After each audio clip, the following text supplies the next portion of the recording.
Hello and welcome to the Jerich Show. I, as always, am Javad Malik. On this week's episode, we talk about 500 million scraped credentials. We talk about refunding ransomware, and we dramatically read some stuff with our special guest. You don't want to miss it. Welcome to the Jerich Show, featuring your hosts, Javad Malik and Eric Krohn. Timely topics, poorly presented. Hello, and welcome to the show. Today we have, obviously, Eric Krohn with us, as always. How are you doing, Eric? I'm doing pretty good. It's been a while. We've taken a little bit of time off here, but we are back. Yeah, I'm sure all three of our viewers noticed that. And they were sending us emails saying, when are you going to be back? And we have a very special guest, someone I've known for a long time. I'd like to call her a friend, whether she agrees or not, whether we're just like acquaintances or the person I just tolerate, that's up to her. But Trisha Howard, aka Trisha Kicks Ass, welcome to the show. Hi, thank you so much for having me. I'm so excited. Yeah, we'll make sure that excitement wears off very soon. But okay. Yeah, we can fix that. Yeah. No worries. So you're Trisha Kicks Ass on Twitter. Let's add your little tweet down there on the screen. For those listening to the podcast, you can't see it, but it's Trisha Kicks SAAS as it's spelled. Listen to our podcast on thejerichshow.podbean.com or here on YouTube. Anyway, let's jump straight into the stories for the week. Scrape data of 500 million LinkedIn users being sold online. And 2 million of those were leaked as proof. Eric, what have you got to say about this? Well, first of all, I'm going to call you out as a liar because in the intro you said scraped credentials, which is not true, my friend. What they actually did here is they went through and they scraped profiles, a lot of different profiles. Now, it was interesting when I first saw this.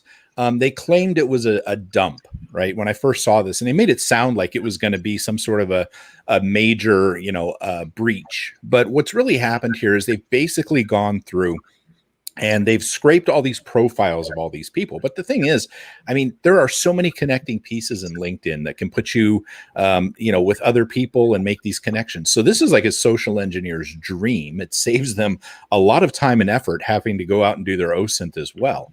Now, the value of something like this to be sold out there, I mean, what did it say right there? A 4-digit minimum price. It'll be interesting to see if that really kind of happens or not. But it was very interesting that they just scraped all of these. So you can see the information there. It's not credentials. You don't have to reset your passwords. You're not going to get one of those, those emails that say we caught you watching porn and here's your LinkedIn password, like they did before with that 10-year-old LinkedIn passwords. You're not going to see that again. But it still is quite a bit of interesting information out there. Yeah. So Trisha, if you were an evil hacker, how would you go about using this information? Awfully assumptive that I'm not. Allegedly.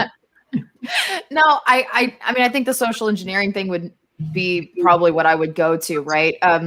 I mean, phishing obviously is still the biggest way that people are getting in. And if there's an easier way for me to do it, then I'm going to go the easier way. To be honest, like from what I read about it, it's not really any information you couldn't get just on LinkedIn. I mean, it's the same stuff. Maybe the LinkedIn IDs, might take a little bit more, but we put all of our info on social media willingly. So it's not like this info couldn't have been found. It's just an easier repository. So I would just use it for ease of use.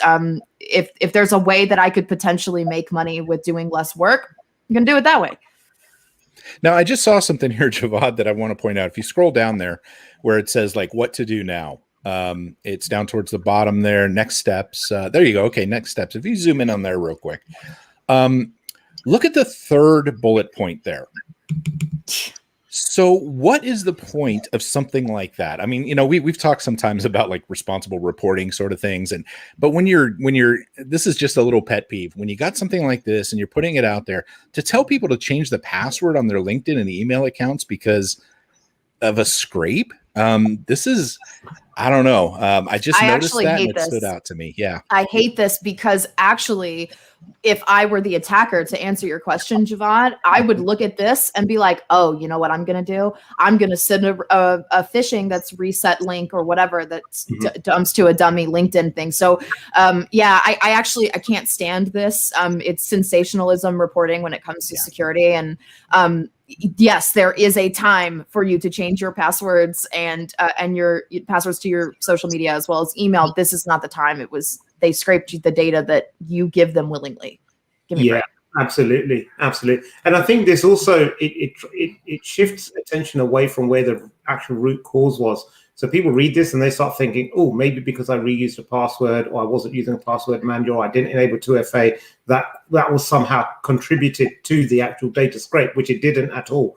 It's purely how the system was architected and the lack of controls to prevent scraping that allowed it to happen. So to go down this bunny trail a little bit here, I mean, look at the guidance here.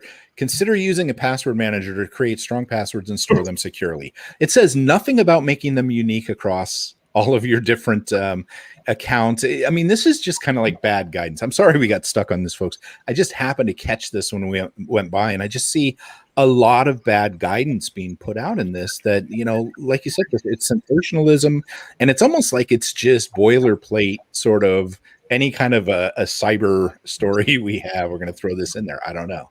So what's this link? Use our personal data leak checker. Oh, it was like, it was a play on Have I Been Pwned, but it was for LinkedIn specifically. So what's your email, Eric? I don't have one. It's IHateEmail@AOL.com. Can't get fished if you don't read your email. Yep. Nice try. Okay. I think none of us want to give away. I actually forget you guys.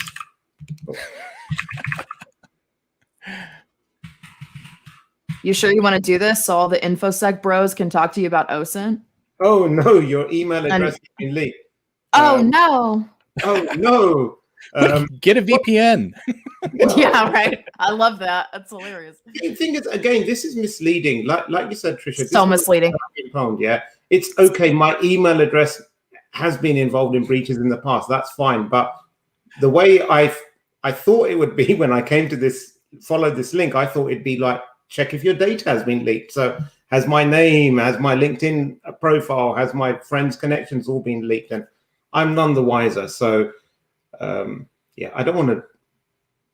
More than likely, regardless of what email you put in there, it's going to kick to that, because this is obviously a promoted post. I'm in marketing. Nothing gets past me, honey. All of this is just a marketing ploy. So yeah, I don't know. I agree with you. I think a lot of the time something happens and it's the same 5 pieces of advice. And don't get me wrong, I do think that I'm huge into security awareness. It's what I've built my entire brand on. But with that being said, it has to be responsible. We can't just be telling everybody to go get a password manager. If they lose the credentials to their password manager, now their entire thing is messed up if they have it in a sticky note in the back on a Zoom call. So they're like, I don't know. My blood pressure is rising. Breathe. That's what we're here for, is to get our guests all upset. Wonderful. Well done. Eric has that effect on people. I did learn something here, though, and I learned that Nord has a password something there, because that was NordPass, not NordVPN. Yeah. That's I did learn that. So yay. Yep. Yeah. So on slightly better news, Ziggy. This is hysterical. Ransomware. They've announced refunds on all their victims. So apparently the 5-0, the feds, the pigs, they're after them, and they're feeling the heat, and they're trying to get out the kitchen. So what they're saying is, like, send us your email and proof of, whichever one you paid us with, and we will offer you a full refund. What do you make of this, Eric? Is that are people actually getting refunds from this? And B, is that enough to put the matter to rest? It's like, we gave you your money back. Forget about all the trauma we caused you. Yeah, you know what? I don't know all the details on here. Like, I don't know anyone that's actually gotten a refund from this. And there's a couple of interesting ways this can go. For example, let's just throw this one out there. Let's say at the time that you got, you paid your ransom, you paid with a half a Bitcoin, and that was $20,000 or $10,000, right? And now the Bitcoins are worth a bit more. Do they keep the profits? I don't know. But it is kind of interesting that they turned around and it's like the fuzz is on them. And so they got scared and decided they were going to do this. And we saw, it was a long time ago, but there was actually a ransomware actor that, got like a bout of consciousness or something. I don't know. They basically felt bad about what they were doing, and they released a master key to give everyone their stuff back. Like, they felt bad. But this is kind of new. This is a very interesting thing that happened here. And I'm picturing in my head a bunch of people sitting around extremely paranoid right now. Like, what was that noise? And like doubling back when they go to the store, seeing if they got tails. I mean, I'm just picturing this in my head because that's what I want to picture for people like this that run ransomware schemes. I want them to be miserable, quite frankly, whether they're giving the money back or not. They're not doing it because they care. They're doing it because they're scared. They're scared. Yeah. Yep. Yeah. Yeah. So what I think is, like, whether it's real or not, I think the fact that they made the claim shows that they actually have a bit more morals and values than some people I know in the industry. Like, I really think some security professionals should turn around to their employers and say, for the last 5 years, I've been taking money from you. I've not actually been delivering much. I'm going to give you a refund on all the money you've been paying me. I think that would be far more honest. Oh my God. So we've noticed what we sold you is turned into shelfware, and we'd like to make that right. Come on. Never going to happen, man. Never going to happen. That's hilarious.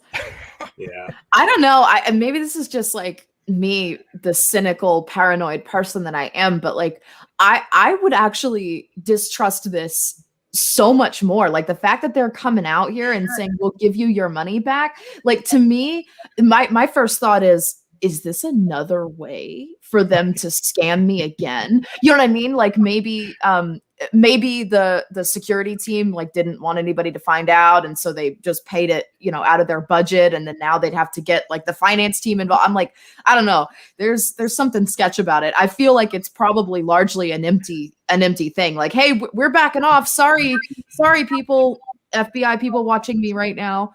And nobody, I would be really surprised, one, if they actually paid it back, but moreover, if anybody actually tried to get their money back. I think that's very interesting.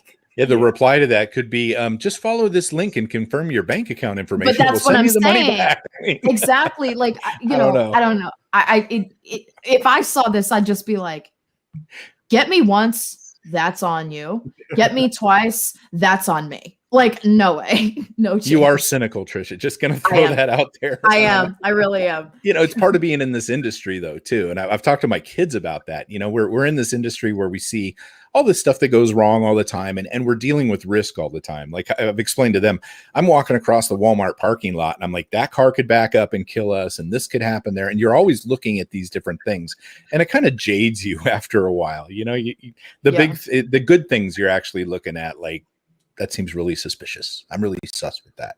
Honestly, it's true. I mean, we see it on Twitter a lot, right? So there'll be, a new person in the industry that is, female or a person of color or, something.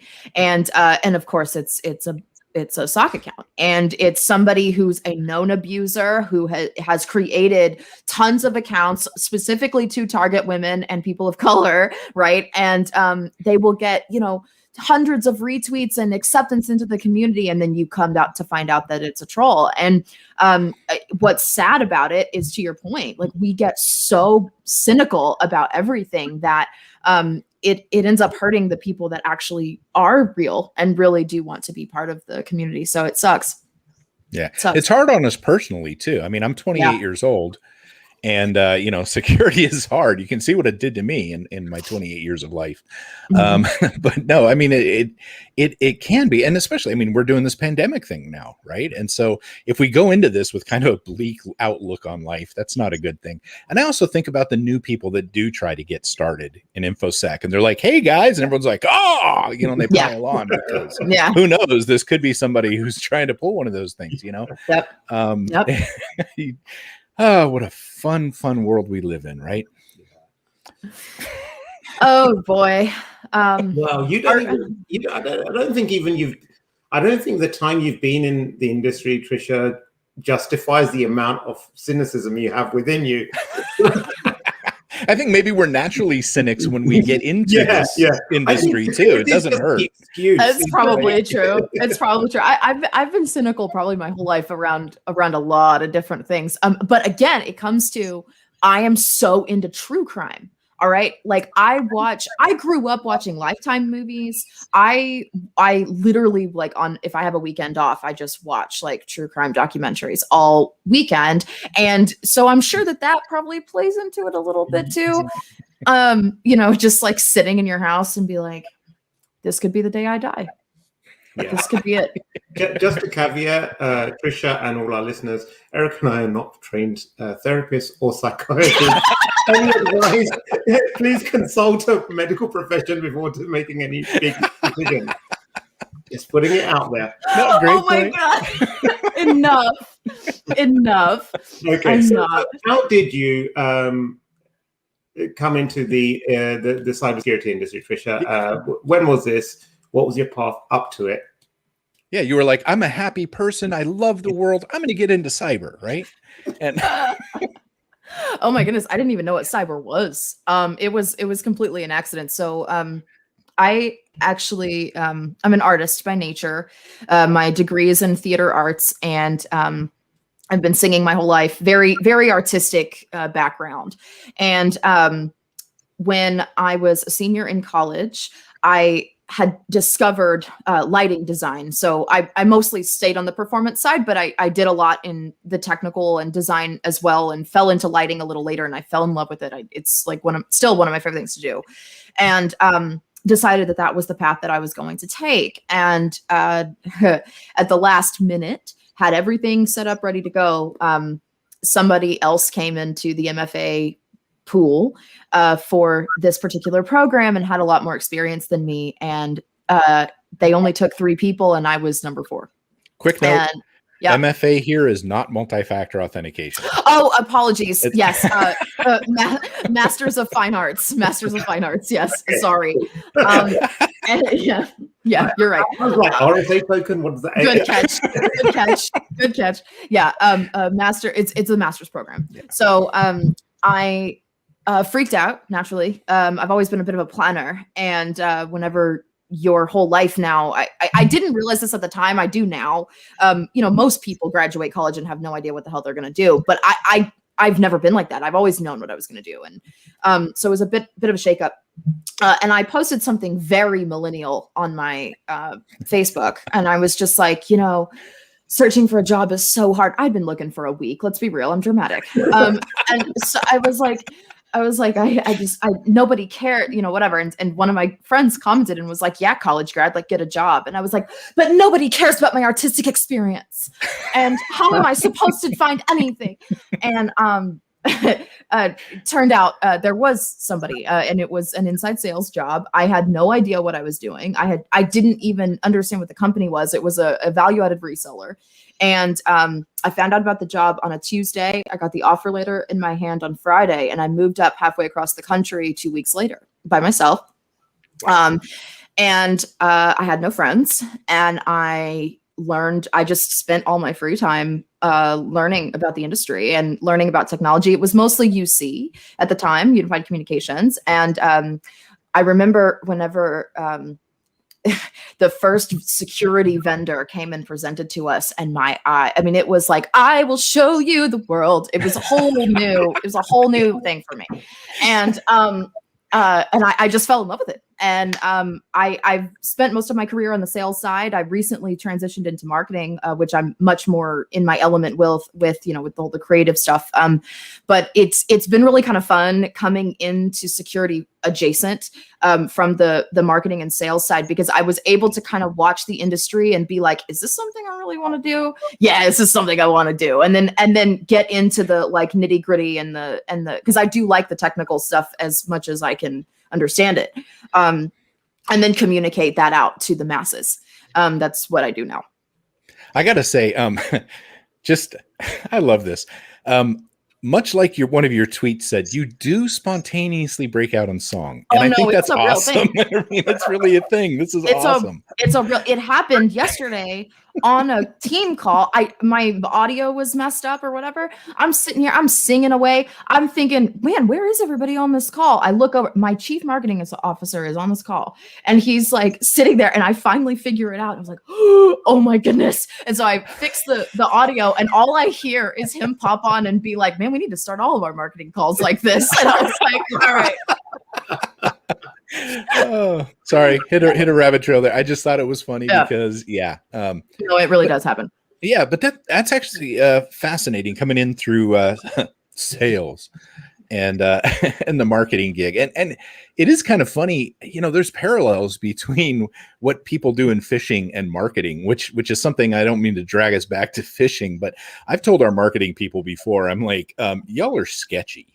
Are you kidding me? We're the best social engineers out there. Don't play with me. I get people who literally get paid to tell people not to do this, to click on my emails. I'm a really good social engineer. Yeah. No, actually, I was listening to this talk, and the guy really well explained. He goes like, marketing is just as important as innovation. Everything else is a cost to the company. He goes like, because think about it. You either find out what people want, and then you make a product that meets that need, or you find out what you can make and then find a way to make people want it, and that's marketing. So marketing is just as important as innovation, because you're never going to get both. So you're going to need build something that people kind of want, and then you build a desire in them to want that more. Mm-hmm. And people are very irrational when they come to purchasing decisions and everything. And marketers are, like you said, I think they are the best social engineers out there. The good ones are. Bad ones are just like bullies. They just beat you down and say, like, you will buy this now. Well, this industry's full of that too. I mean, having been on the other side of the phone, when I've talked to our salespeople, because they're always like, hey, what can I do to get people more interested? And I'm like, give them value. Don't just call them and be like, hey, da.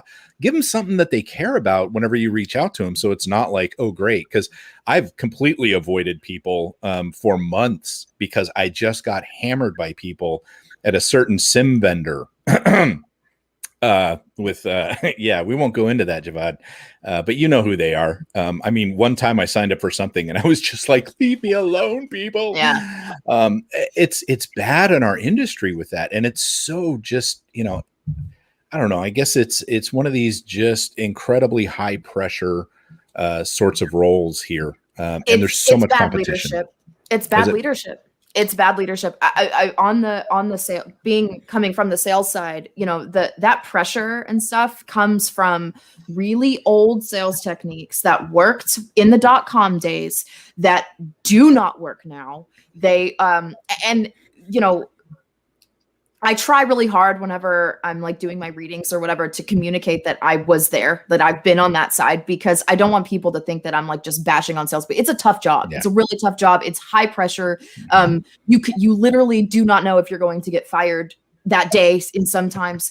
And so it's, like the customer decides at the very last minute that they're going to go with the solution that has nothing to do with you. And suddenly your project is put off. I mean, there's a lot of external factors that come in that really make sales a very, very tough job. And there's a lot of respect for the good ones. But the problem is we bring these people in, like me, right out of college, have no idea what they're doing on phones or whatever, and train them to be these bulldogs. I mean, literally, we would get told, don't take no for an answer. No, actually, those are called boundaries, and we like those. So, it's bad leadership.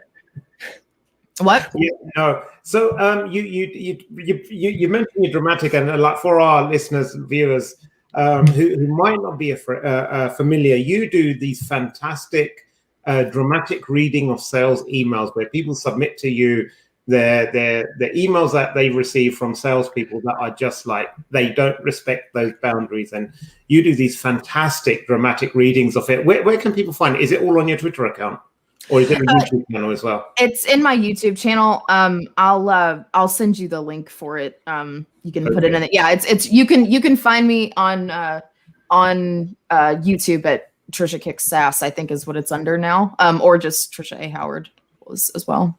I mean, that's what it's easiest way to find them. Tell me you're thinking about TikTok, because even Javad can get views on TikTok. I mean, these would be perfect for that audience. They would be. And I'm kicking myself, honestly. I should have jumped on the TikTok train when it was first starting. I think that this would have been perfect for that. I didn't want another I'll be honest. I didn't want another social media channel. I run corporate social as well as my own. And I was just like, I don't have the time to do it. Yeah. So this is your YouTube channel. I just popped it up on the thing. Guys, you need to really check this out. This is absolutely amazing. And that is a massive Red Bull can. You are going to be. It is. It is. I had to do something. I knew I was talking to you. Yeah.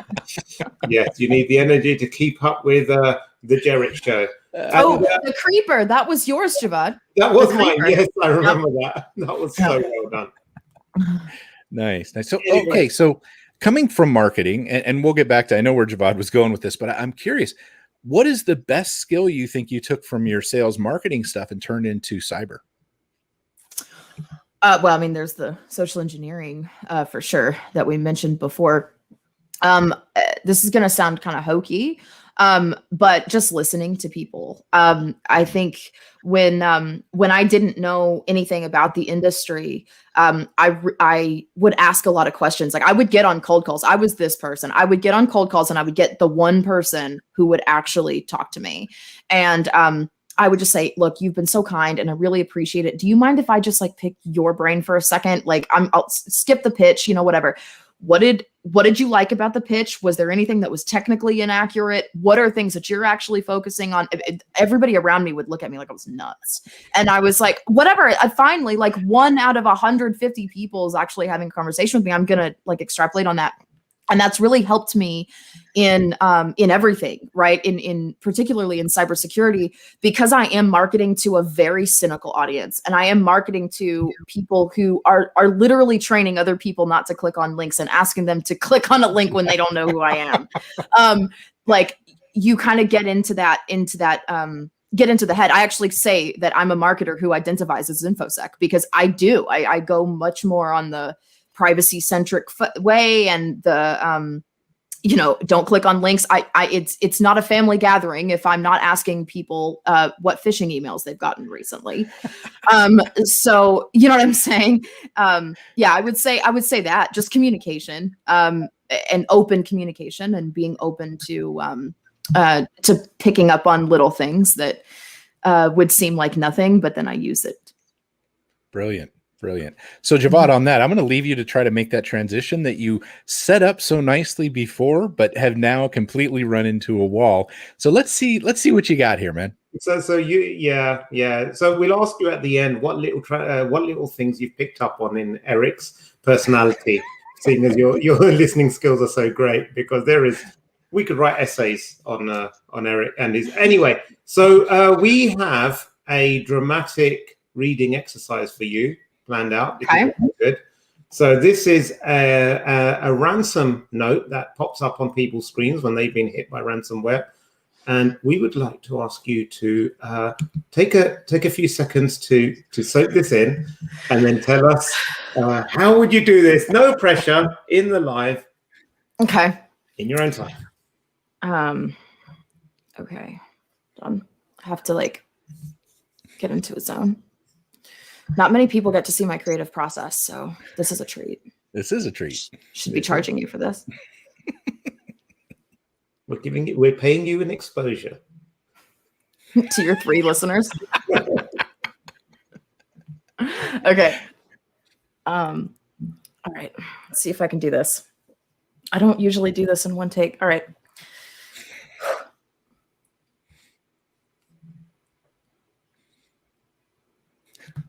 All of your files are currently encrypted by Conti Strain. As you know, if you don't, just Google it. All of the data that has been encrypted by our software cannot be recovered by any means without contacting our team directly. If you try to use any additional recovery software, the files might be damaged.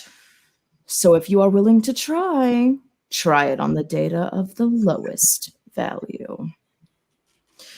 To make sure that we can get your data back, we offer to decrypt 2 random files completely free of charge.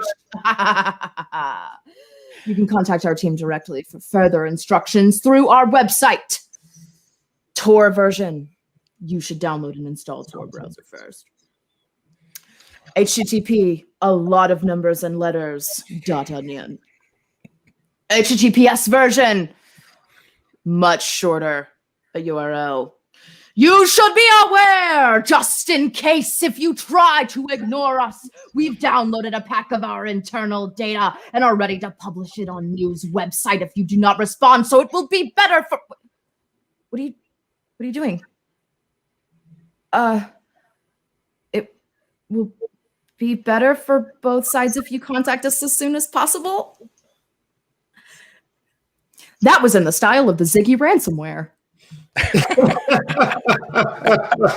Okay, I gotta say, Trisha, the head down, eyes up look, you would make a really good Pennywise the Clown like that. I mean, thank you. I mean, you look so angry and just so like, oh man, that's incredible.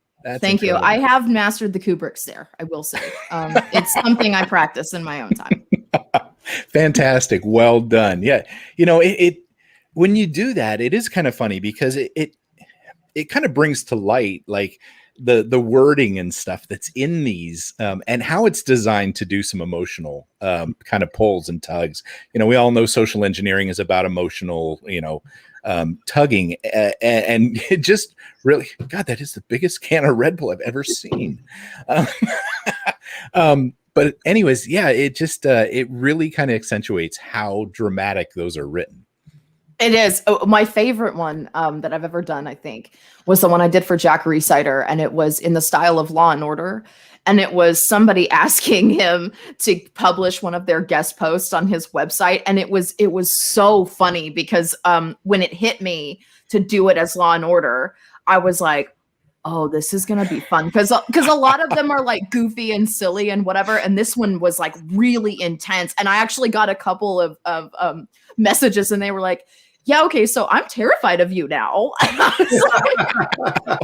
I think that's fantastic that you did something for Jack Resider because, you mentioned earlier like true crime. My true crime is Darknet Diaries. Oh my gosh, I just love that podcast. Yeah. He's an awesome dude. Yeah. I mean, if it's between us and them, go watch Darknet Diaries. Honestly, I mean, it's so awesome. It so drags you into things. That's my true crime stuff. So that's fantastic. That's awesome. It's a lot of fun. So let's try to give some more value to our listeners, especially the younger variety, or people that maybe not young but they haven't worked in cybersecurity, and people are always trying to break into the industry. And I love the fact that you've come from that sales and marketing background, and you are now part of the community, regardless of what anyone says, because oftentimes people are like, how do we get into the industry? And it's like, oh, you need to be a pen tester and you need to be able to script and code and what have you. So what advice would you give to people, regardless of their background, as to like how to approach the industry and find your place within it? Yeah. So, I mean, I'm going to be a little biased here, but I do think social media is a good way. There are so many people who have large presences who are willing to help, get people involved.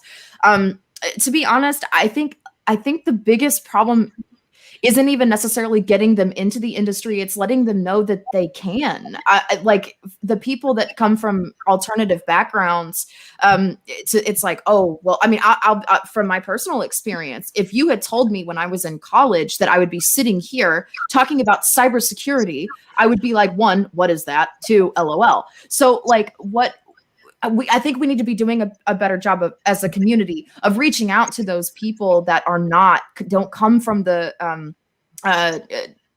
tech backgrounds, the computer science backgrounds and whatever. Now, on the other side, if you are wanting to get into it, a lot of people in the industry are very nice, and they will definitely like take the time and ask for mentors, ask for who you should be looking for. And don't be afraid to take a non-technical path into it. If you have an opportunity to take a job at a security company, take the job and get in that way, because you never know where it'll go. Cool. Wise words. Yeah, that's I found it very interesting. I was trying to look this up here real quick. One of the coolest or the most thought-provoking presentations I've seen, like since I've been around and stuff, was at a B-Sides. I want to say it was Philly. I don't remember off the top of my head. But the presentation was actually from a gal named Megan, and I'll see if I can find her and tag her on this later. But she did a presentation about her time when she lived in Russia and about the kind of propaganda ads and things like that went on there. And it kind of opened my mind to think, well, what is it that we see and think, and how much of that is propaganda? It really brought a very interesting kind of view to my mind. And she wasn't necessarily, a cyber person per se. I think she's kind of gone down that route a little bit over the years. She was, really working towards it. But it was a very refreshing view that came from the outside, because this is somebody that's like, hey, when I was over there, I saw this. I saw the posters that made people look this way and that way and talk about the Americans as awesome as we are. America, got to throw that one in there, right? But, Yikes. yeah, Javad loves it when I do that. But it was a really cool, it was really thought-provoking to go, you know what? Yeah, how much can I trust of what I see, and how much control do people have over there? Not to put the tinfoil hat on, but it really was cool. Yeah. Yeah, we get stuck in our own bubbles, particularly in, particularly in such a niche industry, and it is. InfoSec is a niche industry. We need to be honest with ourselves on that. And we get into our bubbles, and we communicate only to each other and whatever, and it's easy to just propagate this idea or whatever. It's when I did a little thing for Javad before, where it was like, what irritates you about the industry? And I was like, what, other than everything? Like, people just have these egos that are bigger than they should be, about it. And people like Meg, people like me, even, who bring the security story to people who are not in InfoSec. Like, we need people like that. And to be fair, the people who are in InfoSec can't do it as well as we can, because they are in the nitty-gritty. That's just the truth of it. And the only way that we're going to get past that is by having people from diverse backgrounds, including like arts and music and political science, coming into this. Yeah, no, that's absolutely right. And also it's that diversity brings inclusion, and people don't feel as alienated. Like, if you don't look or sound or have the same background as other people, you're just going to you're always going to be second guessing yourself. But if you see that person looks, sounds like me, comes from the same background as me, and they made it, then there's hope for me. And I think that's a really overlooked aspect of what happens a lot of the time. Absolutely. Yeah, it's an intimidating field to get into. It really is, for people that want to take that plunge. And, you made an interesting point about some of the egos here and how people forget, they think they're such a big deal, but they're the big fish in a very small pond. It is very niche. Oh. And no matter how well known you get, it doesn't matter. I mean, just today I had somebody say that they recognized me from Circle City Con. And, apparently I'm a big deal. Kidding. But no, I mean, there are people that like that, they let that go to their head and they think they're all special, but we're really in such a small pool, ultimately, when you step back and look. It drives me a little crazy. I think what we need to be doing is we need to be supporting each other in these roles, which are tough, which we can't know all of, right? You know, I've been in IT and security since the mid 90s. I'm not a coder. Guess what? You hear all these people say, oh, you've got to be able to code. No, you really don't. You know, there's certain things you need to be able to do, but I need to be able to know somebody that can, just like I knew people that were deep in this, and you build those relationships and help each other out. Because ultimately in this industry, what we're trying to do is make the world a better place. It's not about me. It's not about Javad. It's not about you. It's about making the world safer and getting like these crappy people from taking advantage of people. Sorry, little soapbox rant there. Wow. No, but it's true. It's true. It's absolutely true. And it's also a big soapbox rant of mine. Oh, brilliant. So.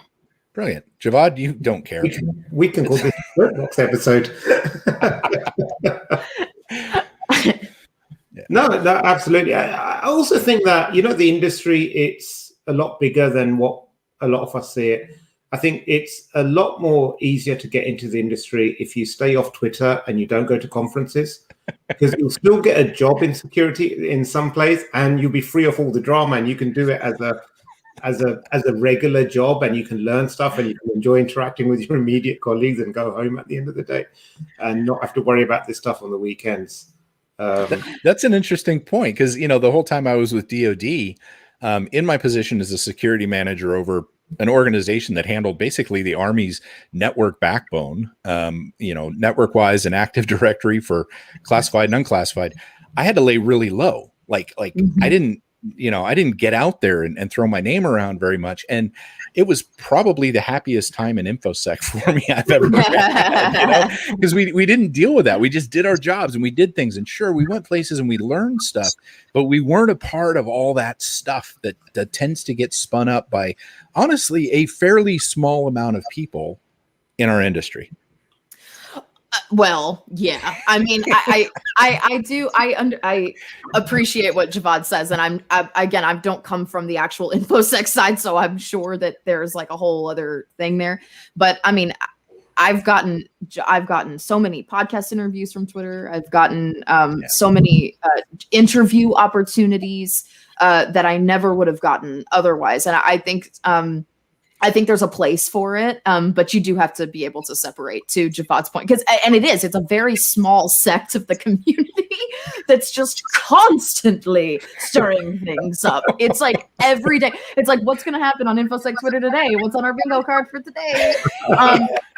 So, you know, I get it. But, you know, I do love it. I do think that InfoSec Twitter, 99% of it is a fantastic place full of fantastic people who genuinely want this industry to be better than it is. And so, you know, there's my like. That's cool. You know what? We could do this all day. Eric, did you have something to add to that? You know, I think it's. Yes. Okay. We didn't have anything to add to that. So that's all good fun and games. We like to keep it tight on this show. We don't like to just fluff about and cause and just like run our mouth for hours on end like some inferior podcasts do. Trisha, it's been an absolute pleasure to have you on the show. Thank you for having me. Yeah, no worries. Fun. Yeah, no, it's been great. And folks, don't forget to follow Trisha on social media, Twitter. We'll put all the links in the show notes. I say I'll get my PA Eric to do it. And until next week, have a great one. Stay secure, my friends.